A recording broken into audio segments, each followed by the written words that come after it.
And we are back. And we just finished watching 2021's After Yang, rated PG, with a runtime of 1 hour and 36 minutes. We saw this on Prime, and you can also rent it on Prime. This is from director Kogonada, with writing credits to Alexander Weinstein and Kogonada, based on the short story Saying Goodbye to Yang from the book Children of the New World by Alexander Weinstein. This is the story of Jake and Kyra, played by Colin Farrell and Jodie Turner-Smith, who, along with their daughter Mika, Malea Emma, I'm going to try and say this, Tjandrawidjaja. I know I've butchered your name. I'm really sorry. I am a huge fan. Yeah, you did a fantastic job. I'm sorry that I'm a stupid American that can't really say your name. That is a powerful name. That is a powerful name. There's a lot of consonants in there. It's very intimidating. They're not in familiar formations. Fair enough. Yeah.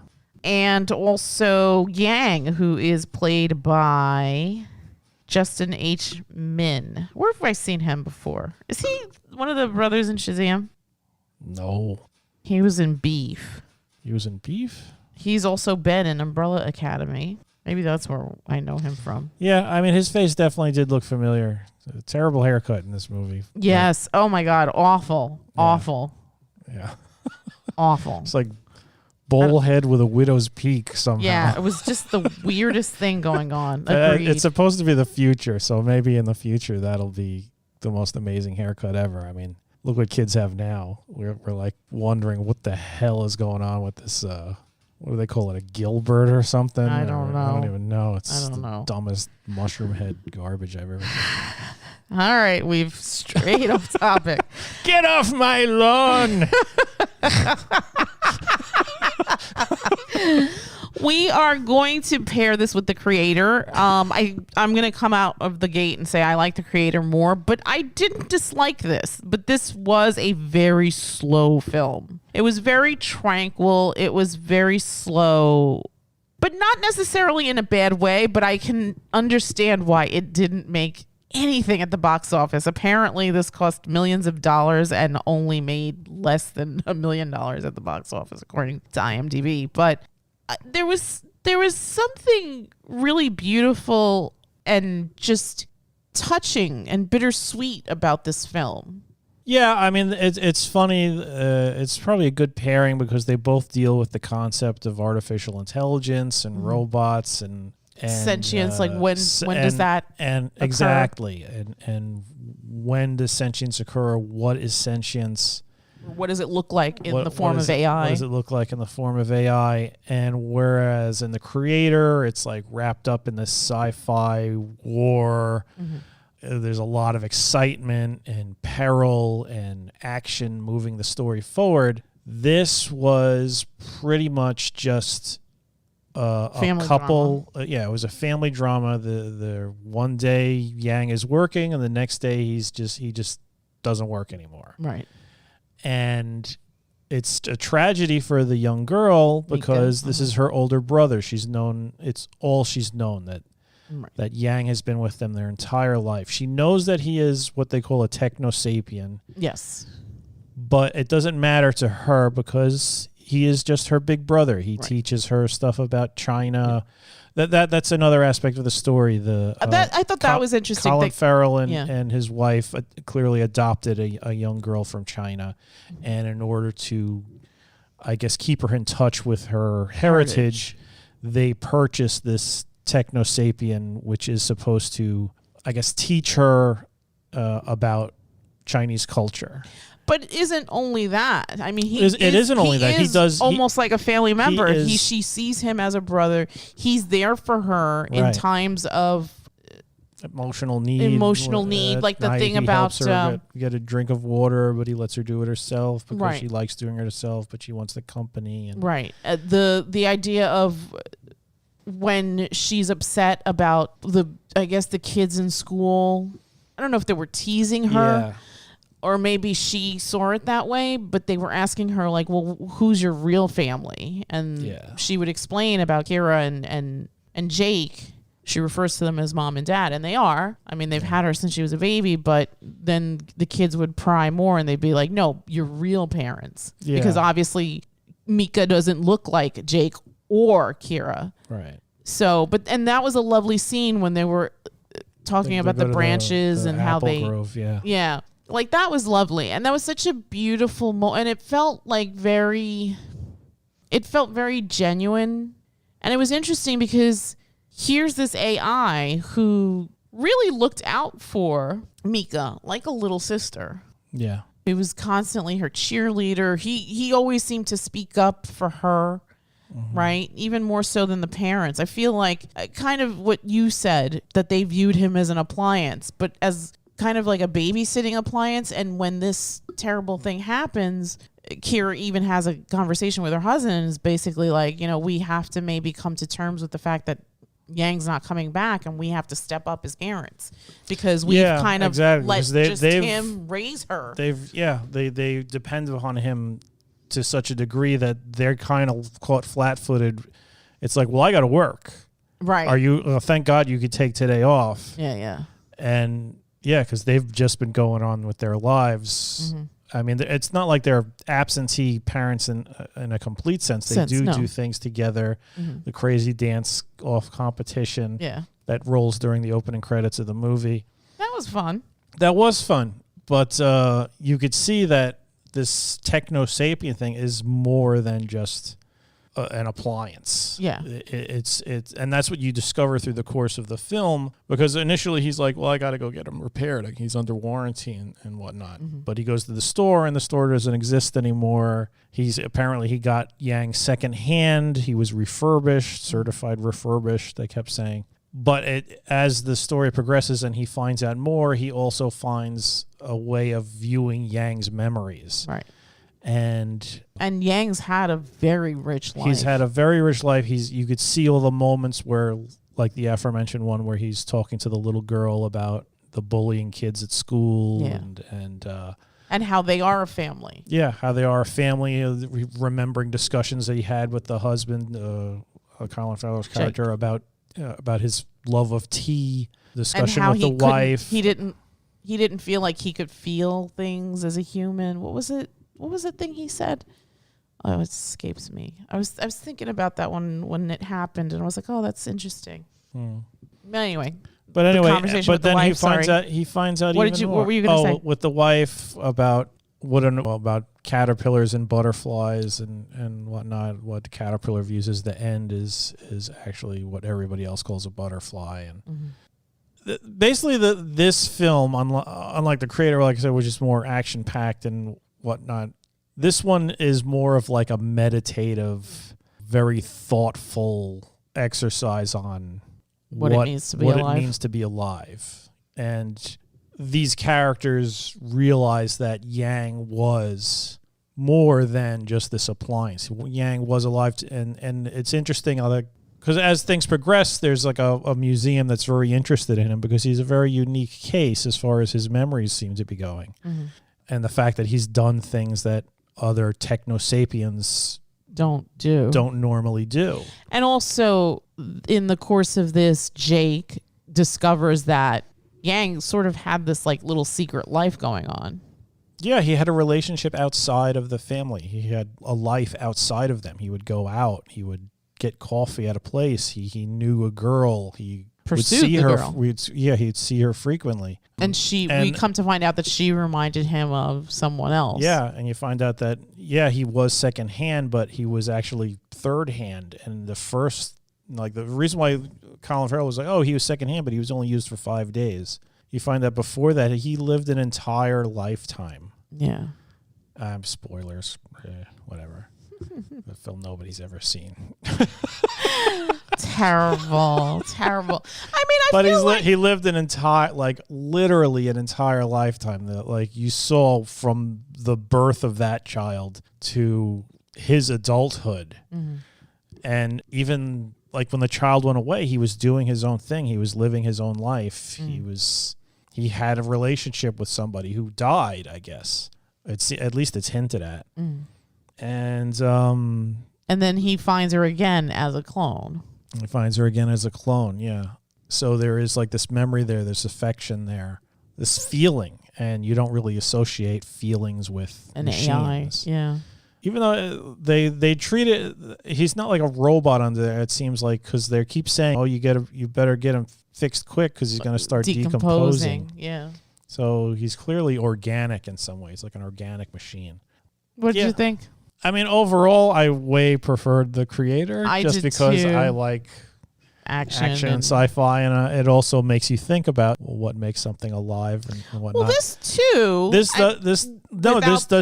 does it too, but it does it in a more quiet way, more contemplative, thoughtful way. And for some, it may just be a little bit too quiet. Yeah, I could see that. I definitely felt my interest sort of like wandering away while I was watching this movie. Mm-hmm. And some of the choices, the repeated sentences, that was kind of irritating.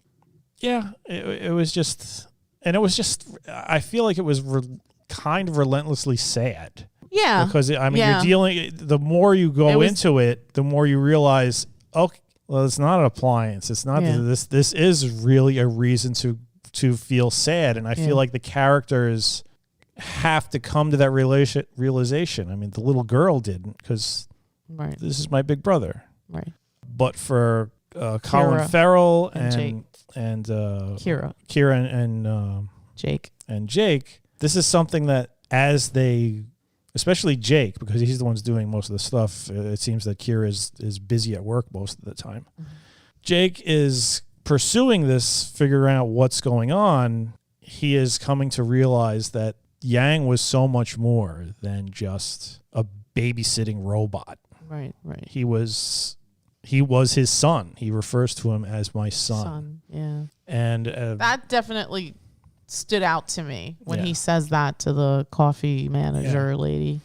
And the more he sees of Yang's memories, the more he realizes that this is not just some machine. This is not something I did buy him, but he was definitely a part of our family. And I also felt like at the end, kind of when they're getting ready to say their goodbyes, like I think the Kyra character definitely felt sadder. Well, I think she began to access his memories as well. Right. That's true. Because right. It wasn't... throughout the whole film, you're just seeing Colin or Jake's point of view accessing the memories. They have like imagine a VR headset, but it's just a tiny little pair of sunglasses that you put on. Yeah. And he's going through and he's seeing the memories. They look like little dots of light, and you just go to look at the little dot and you say access this, and you could see the memory. Right. And he's finding out more and more. So you see his growth as far as coming to see this is something more. This is not, oh damn, my toaster's broken. This is oh my God, my son is dead. I mean, I don't think he ever has a blowout crying fit that you would have if your son was actually dead. Right. But there is melancholy But there is throughout. an absolute sense of loss and depression, and it's more than he was expecting. Yeah.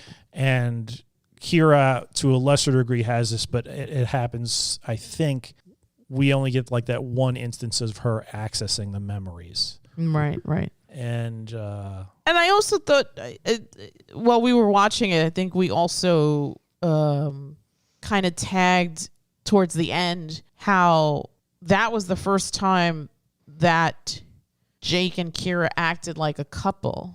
Yeah, when they were sort of comforting each other in their loss. Right. After they, like towards the end there, it was the first time they ever even held hands or something. Yeah. Their marriage seemed kind of cold to the point where I thought, oh, their marriage is on the fritz. I thought that too, because there was that scene in the beginning when she's alone in the room and it looks like she's gonna cry. Do you remember? It's like at the almost very, very beginning. I think it's like before the dance sequence. She's changing in the bedroom and she just looks just really sad and lost and stuff. I don't remember that part, but it definitely through most of the film, it really felt like she was kind of checked out on the marriage, and I kind of wondered if it was like maybe this is something that's been happening for a while. Maybe they actually adopted a kid just to sort of save the marriage, and maybe that's why they got Mika. That's why they got Mika, and that's why they also got Yang, because it was just sort of like, well, the Yang will take care of the kid. Right. You know, I don't know. These are just interpretations or whatnot. It could be completely different. I don't know if that was what was going on. Yeah, and also I wish that the filmmaker had translated what Mika says in Yang's room. Yeah, at the very end. I mean, we did a Google search and we found out what it was, but it would have helped more with the story, especially for people that don't speak Mandarin, to understand what this child is saying. And when you find out what she says, it's sad.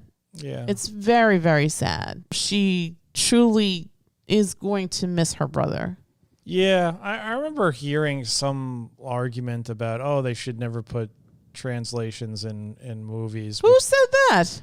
I remember there was some movie where like people were complaining because there weren't any subtitles for the parts spoken in other languages, and the argument was something like, well, it's more real life. It's more true to life because if you can't speak that language, you should know what they're saying, or some horse shit like that. That's stupid, though. And it's just like, fuck you.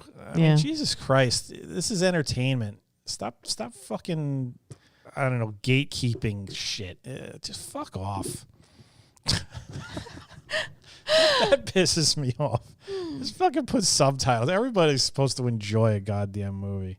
But I feel like it also, the film also felt like, I mean, maybe it's twofold. Maybe it is talking about AI and the ethics and the morality surrounding AI, but it also felt like even just talking about human relationships, like if we look at Yang as a son, the loss of a child, right? And how that impacts everybody, not just the family, but the people that know and love him. In one respect, out of respect for Yang, they decide to not show him at the museum, but they said that they should show his memories because those needed to be preserved. Right.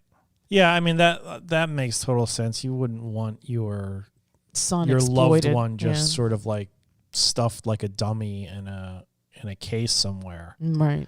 But memories are totally different. You hang pictures of family members on your walls, people who've passed away. You look back on it and you think of these things fondly, and that I could see, especially in a case like this, which is so bizarre and in a sci-fi universe where sentient beings are created.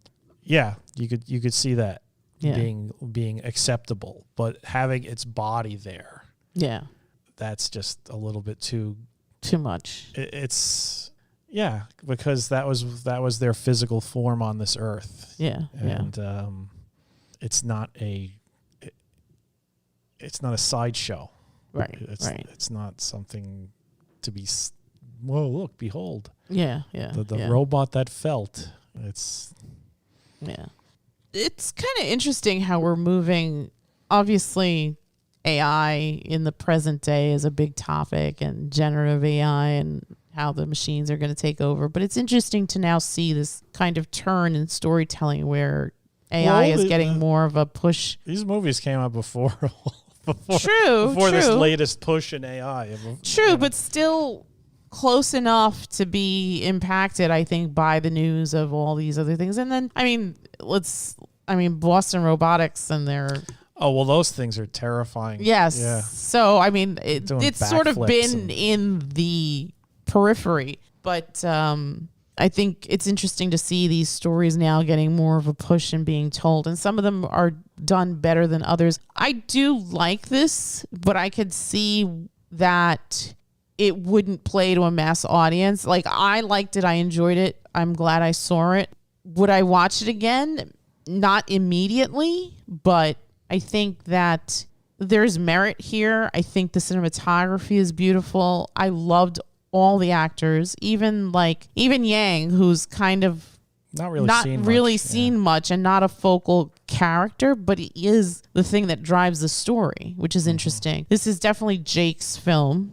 Yeah. I think Jake is the main character. I think the secondary character here would be Mika, and how she goes through this time of mourning, basically, right? Mm-hmm. And then I guess the next character might be Kyra. Kyra or Ada. Yeah. They're both very, I mean, honestly, it's Jake's film. It's definitely Jake's film. He is 90% of the time on the screen. He is the guy guiding us. He is our point of view character. Absolutely. The other characters are Yang there, but is the thing that is the catalyst for the story. Yeah. What? I know you didn't hate it, but what could have made this film better for you? I gotta be honest. This is the story they wanted to tell. Mm-hmm. It's clear that this is the story they wanted to tell. So I wouldn't make it anything else. Mm-hmm. To do anything to this it just changes. You just change the whole theme. Right. I mean, what are you going to say? Oh, I wish there was more action. Okay, well, go watch the freaking creator. Maybe there could be more intrigue. Maybe Yang there's some mystery. No, this is. I think I explained it. It's a slice of life movie for a time period that hasn't happened yet. But we're on our way. Nothing. I mean, aside from the whole concept of there's clones walking around and techno sapiens walking around. What is the difference between those? A techno sapien's like a robot, and a clone is just a copy of a person who's already lived. So a techno sapien is someone created specifically for a function, whereas a clone is like they wouldn't have been able to cut open Ada's chest and take her memory processor out. She is just a full human being. She's just a copy of a human being. Oh, okay. She doesn't even have it's not even like an exact copy, because she's born, she's lived her own life. She's just genetically identical to the other lady. Right. Got it. Whereas the techno sapien there's clearly some organic thing going on, because they keep talking about decomposition. Right. But inside, I mean, his chest was being pulled open, and there was like stuff there. Yeah, it was a chassis in there. Yeah. So he was built. Yeah. But yeah, back to what I was saying. Changing it would change the whole Changing it would change the whole thing. And like I said, this is just like a slice of life if our regular life included things like that. I mean, our lives obviously don't. Yet. But what do you think are the ethics here? The whole concept of ethics with AI and robots, that's something that's seriously going to need to be discussed one day, because at some point you're going to have to wonder, is this thing just telling me what I want to hear, or is this thing genuinely thinking and feeling these things? Right. And how do you know? That's going to be a fascinating argument when it actually hits the real world, because there's going to be people who are going to be like, no, it's just telling us what we want to hear. Let them keep building stuff for us and doing whatever we want. And then there's other people who are going to be like, no, it should do whatever it wants to do. Right. Any other thoughts about this? No, not really. Did you have a favorite character? That's not a question you ask an adult. I want to know if you had a favorite character. No. My favorite character was Mika. Mika was a very cute little kid. Oh my God, she was so adorable. I wanted to steal her. Yeah. That thing, I don't know if we want to reveal it, but you can Google what Mika says at the end of After Yang to find out what she says. That was it's very sad. Yeah, and I have no idea why they didn't just subtitle it so that we could understand. Yeah. Yeah, that's definitely a missed opportunity because that's part of the story. And as a viewer, you've invested all this time in this story, and then to just kind of be cheated there, that kind of sucked. Yeah, that's a bullshit decision on behalf of because as a viewer, you're sort of omnipresent, so you should have all the information. Even if it is in a different language, it should be facilitated to understand. So please, please, please, filmmakers and studios, make sure that you give the viewer... Don't alienate your audience while they're watching the movie. Exactly. I understand authenticity and stuff, but at the same time, this is a storytelling experience. And if you're not giving me the tools to completely understand the story, you've now lost me. And I don't know if that ultimately hurt the film, but I don't think it helped. I doubt people went in the theater and were like, I was all for this movie up until that point. Don't go see it. You know what? We live in some crazy times where I could see that rationale. The type of person who would come to that realization did not go to the theater to see After Yang. Yeah, maybe. Yeah. I don't know. I feel bad that this didn't do better. I mean, I could understand why it didn't. I personally, I don't know, my mindset's different, so I feel like I don't know that I would have gone to the theater to pay to see this, but I definitely would have watched it on cable had it come out. It did actually, but I think I missed it all the times that it was on. I think it was on Showtime, and then I think they got rid of their app. So, but okay, scale of 1 to 10. What are you gonna give this film? I'd give it a 6. I'm going to give it a 6.5. I think from where it starts to where it ends, it's a very lovely story. It is a very, very, very slow burn. But I think that if you stick with it, I think the end pays off. It's definitely not for everyone, though. I will say that. I think that, as we were watching it, and obviously the pacing is very, very slow. And I was thinking about how when we saw Denis Villeneuve's Dune, how slow that was for our kids, right? Mm-hmm. They didn't like it. Meanwhile, you and I are thoroughly entertained. I mean, I still don't think it's good as Lynch's Dune, but Lynch's Dune's just so bad. It's so good. It's amazing. Just this hilarious melange. I love that movie so much.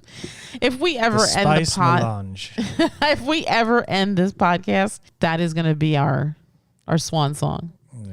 Yeah.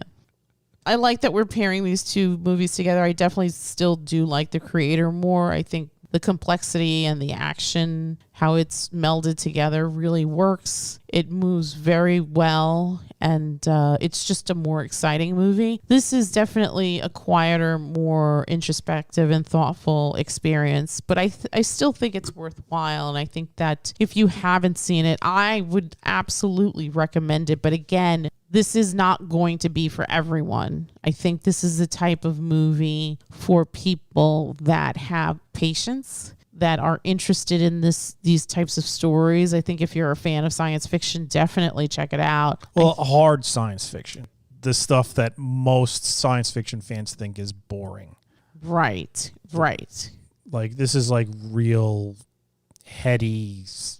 You're going to be thinking throughout the whole thing. You're not going to be waiting for the next space laser to blow somebody's head off. Right. And we saw quote unquote science fiction earlier on CCM, 5 million years to Earth or whatever that was. Jesus. This was way better than that.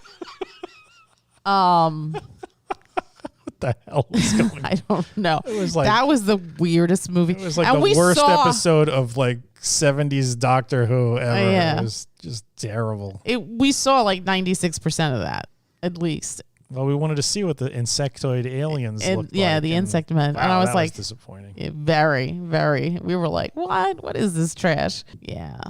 And then we saw the Johnny Cash documentary, which was also really sad, but good. All right, we're going off on tangents. I know, but I'm just saying that I think my mindset was already kind of in a weird place. So I don't think that this film is going to be for everyone, but I think that if you're studying film, you should absolutely check it out. I think as a film person, you should see everything, not be a snob. I think if you are interested in, like you said, hard sci-fi, this is something to look at. I think that if you like these actors, you should definitely check it out. Colin Farrell is actually on a roll lately. He's been really turning that around, I think, ever since Fright Night, right? Just coming back really strong. Yeah, I mean, I can't say enough, but again, I think the frustrating thing is that realizing that people aren't going to give this a chance because of whatever reason. It's too bad. I think there's merit here. I think that this is a story worth telling. I think the director did a great job with it. I think it was really interesting. It was very sad and sweet. It was interesting because I think last night when we were watching The Creator, I said to you, it was sad, but it was also hopeful at the end. Here, sort of the same, but not. I think. Well, this is more of a personal thing because this is just one family, right? And there's I think no it's earth-shattering ramifications. Yes, whereas yes. The Creator, the entire humanity is at the balance of the world is being shifted by what's going on in this movie. Right. But I think here it's sad also, but eventually it will be okay because this is life. People come into your life and sometimes they leave and sometimes death visits, and it's kind of interestingly told, and it's interesting to think of an AI unit being dead, but that's basically what happens here. Yeah. So, yeah, I think I liked it. I don't know. I hope that people give it a shot. Again, After Yang from 2021, it is currently streaming on Prime. Definitely check it out. Really well done. And that's it from us. And we will bid you all a good night. Good night.